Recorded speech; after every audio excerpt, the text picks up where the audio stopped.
Imagine you are in the exam and you are being asked questions by the examiner, and you are confident and you are happy and you are speaking, but your examiner cannot understand you because of your accent. Yeah, they keep saying, repeat, what did you say? That would probably be a sign that you're not going to make it, because pronunciation is as good as just knowing how to use a language, So in this video, I'm going to show you, to give you 10 hacks that you can use to improve your pronunciation. Okay? Now, let me actually just give a disclaimer here that I do not have the best accent, but I just make sure that when I speak, people can understand me, okay? I do not have the best accent, and I do not speak like a native, because English is maybe my third language.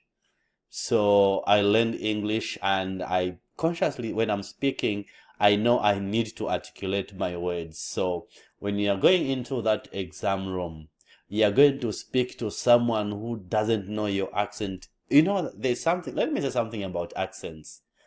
If you live with someone or you work with someone for 2 hours, you can begin to get used to their accent. But you are going into the exam with someone who is not used to your accent. So it's very important to start thinking about your accent, how you articulate, how you pronounce words, because that's very important to the examiner. The examiner needs to understand you if they are to give you a good grade. So in this tutorial, we are going to talk about 10 important ways that you can use to improve your pronunciation of words in English.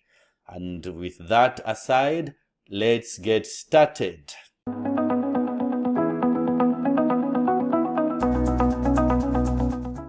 Okay, the first way to learn how to pronounce words as close to native speakers as possible is to listen actively to authentic speech. Find an app, find a podcast, find whatever you can and listen. And when you listen, pay attention to how words are pronounced. Now, I wouldn't advise you to listen to American English.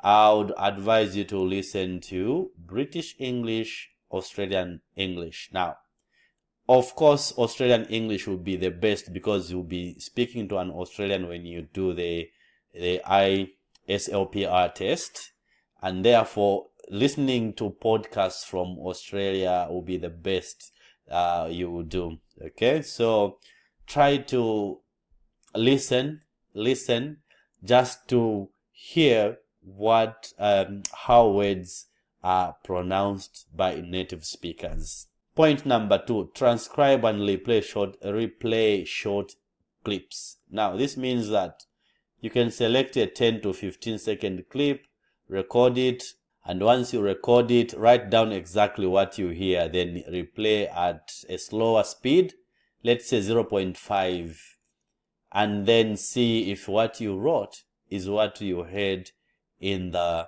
recording, or is what you wrote from the recording that you made. Okay. Number 3, read aloud and record yourself. Oh my God, I don't like this point, because I can tell you that I don't even like listening to my YouTube videos. When I speak, I just want other people to listen. I don't like listening to myself. But one thing I also know, that recording yourself is very important, because I find a lot of English mistakes or grammar mistakes.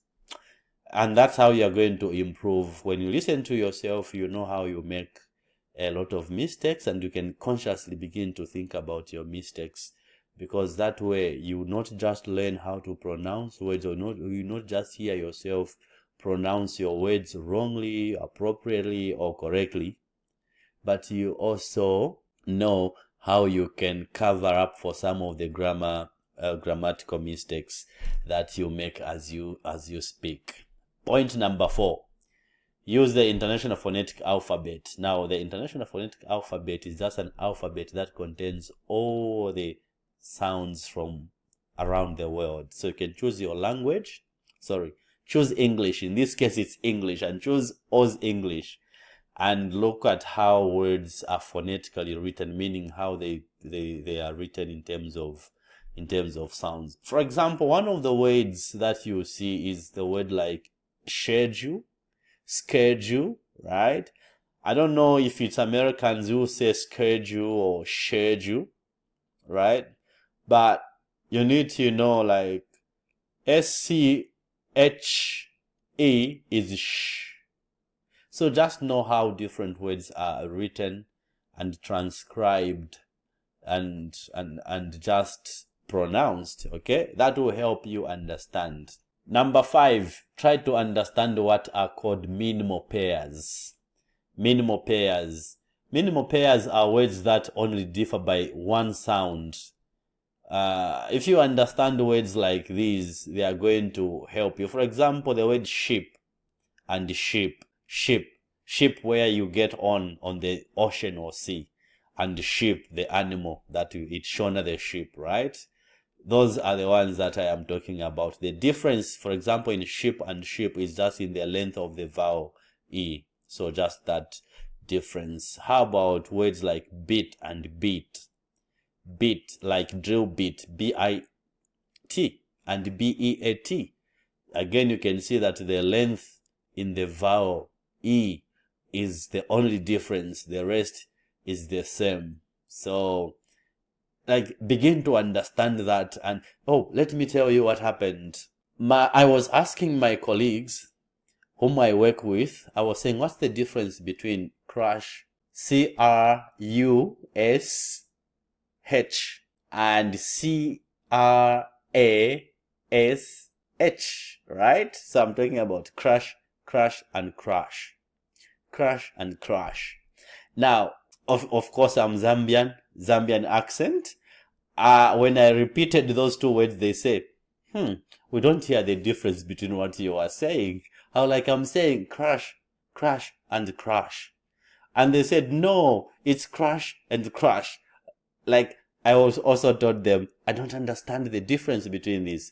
So, but then at the end of the day, my colleague explained to me that when you spell with C-R-U, U is A, like as in cat, C-U-T, cat. So the A is A. But the other one, the A is like crash. I hope, I know you're not even getting the difference, but you understand what I'm explaining. So you need to understand things like that. And so that when you're talking to the examiner, you might be using one word when you meant to use the other word. That's the importance of understanding minimal pairs. Okay, let's look at number 6. Number 6, shadow native speakers. So shadowing means listening and speaking almost simultaneously. So when you are listening to a native speaker on your radio, speak like them at the same time so that you see if you are coming out like them, if your intonation is like them. English is a stress language. Most meaning is derived from the way you stress words.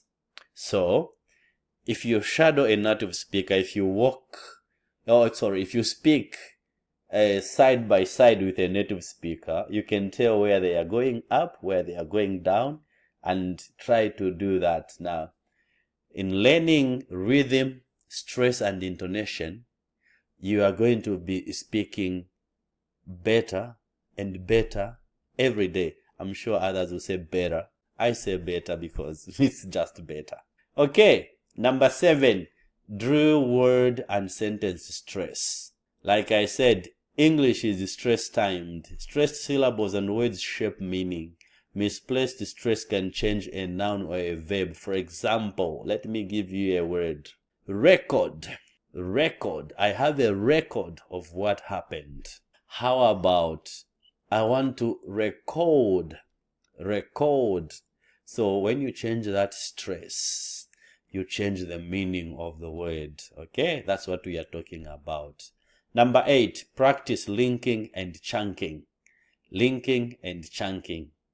So Connected speech links word boundaries. Now, let me explain this. I'm going to use a very simple example.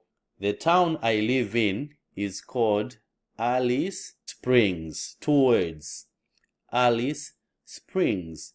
But we can link those and chunk them together. Instead of saying Alice Springs, we just say Alice Springs. It's like there's one C there in between. Alice Springs, Alice Springs, Alice Springs. So try to speak like that to break and cut off the end and the beginning, or cut off the end of this word. And unfortunately, if you live in Australia, you know how Australians speak. They almost cut every word in half. Not really in half, but you know that they cut words. And yeah, so instead of saying I want to go, you can say I want to go, right? I want to go. Blending want and to. I want to go. Not I want to go. I want to go. I want to go. I want to go. I want to go to town. I want to go to town. Speak like that. Try to link and chunk words together a bit. But again, on this one, you need to be very careful, because what if your chunking style is not known in Australia? So you really need to be very careful that you are doing the right thing for the right person, and in this case for the examiner. When you speak, you can say I want to go. But again, when you are in the exam, be calm, speak natural, don't rush, don't be too slow. Just speak the way you would speak to me, or the way you speak to people at home. Number 9, use tongue twisters for agility. Try to practice with tongue twisters like a bird flew through France, and then you can say that faster and faster and faster. How about she sells seashells by the seashore? Again, you can see how you can practice with that. Try to try and repeat tongue twisters to just help you. And lastly, seek regular feedback. Ask someone to help you if they can understand it. Now, let me give you an example. If you are talking to someone and they keep saying, pardon, what did you say? What was that? Just know that you are not being clear. Really, you can test yourself. This one is very easy to test. Now, it's easy to be understood by people from your community. If you are Nepali, it's very easy for Nepali people to understand your accent and you think you are clear. It's very easy if you are African like me to speak to other Africans and be understood and feel that I am clear.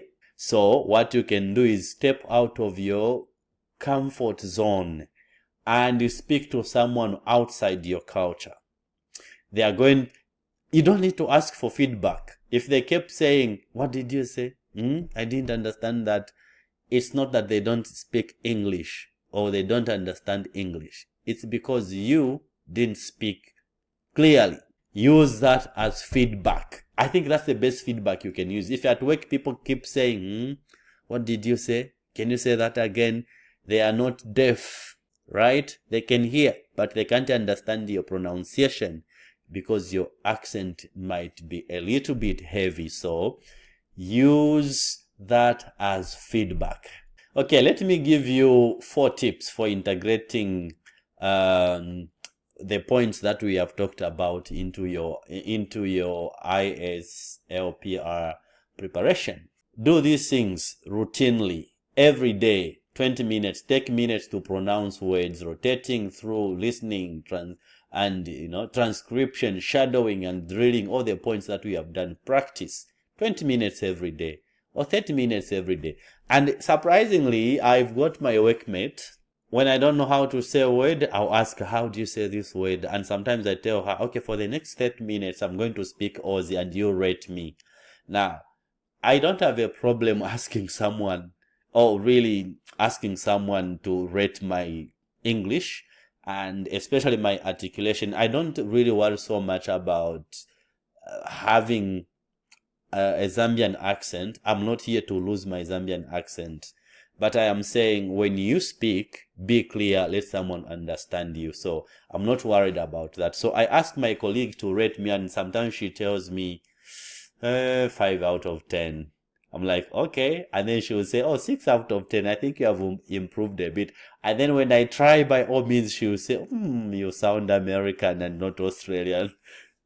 So, but I make it fun. I don't make it like so rigid and feel like I don't know, like, because I don't know. That's the truth. I don't know how to speak like an Aussie, right? I can't speak like them. So yeah, daily routine and practice with people that can give you feedback. Number 2, test relevant materials. Try to speak to someone as if you are speaking to them for an exam. And actually, I am making a mentorship program that you can join. I'm going to put the link in the description. You can join that mentorship program, and I'm going to help you. Number 3, track your progress. See how you are moving. If you are going to work or uni or whatever you are doing, have people stopped saying, pardon, what did you say? Yeah, if they stop that, then you know that you are moving.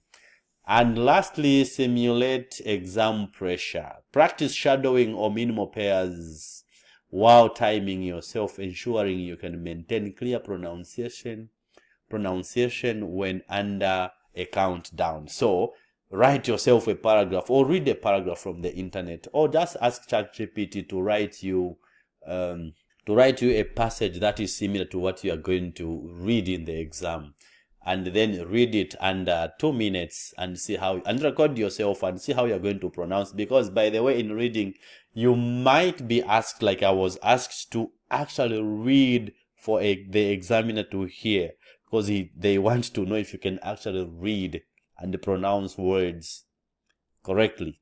Maybe correctly is a bad word, but maybe appropriately, or not accurately, but articulately. Hey, my God, I don't know if that English is English, but they expect you to articulate, to pronounce in a way that you'll be understood. So if you can record yourself reading something, that will be very helpful.